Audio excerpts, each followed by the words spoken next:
Kenwood Sports Media. Guys, one other thing I want to talk to y'all about. I gave y'all a preview of the Terrence Bud Crawford versus Sean Showtime Porter fight happening November 20th, which was last night. That fight went down, guys, last night. It was an amazing fight. Hell of a fight. Bud Crawford came in, 37-0. Was fighting like his usual self, man. It seemed like he just was trying to figure guys out. He sat back and tried to figure him out, see what the guy was gonna come with, see how Porter was gonna come. And Porter, to me, it seemed like he was more under control this fight. He did more fighting, like he was less emotional, and he was under control more so than the sloppiness sometimes, which I usually see from him. He can get wild at times, but I seen him more under control in this fight. I think he was like 31-3 for Porter.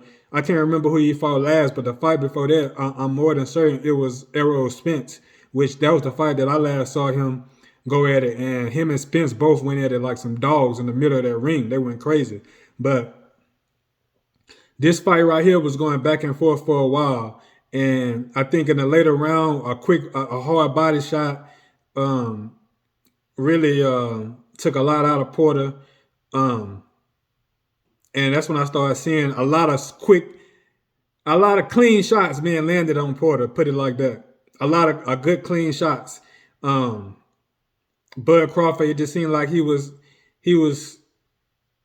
fighting like his normal self. He was under control. He was filling him out. But it just seemed like he was just better at his craft, man. That's the only way I can put it. He was just better at his craft. And he ended in a 10th round TKO. Porter's dad stopped the fight. He stepped in and stopped the fight. It was a TKO. He said it was something they had not even talked about, not even thought about. Of course not. You don't go in a fight thinking about or talking about if you get knocked out or if the fight have to be stopped, but that's what happened.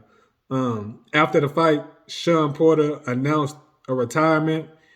But to me myself, I just feel like it's too much emotions going on. Unless you had that planned already to retire after the fight, I feel like it's just too much emotion, especially after a loss, to go out there and say that you're going to retire after a loss like that.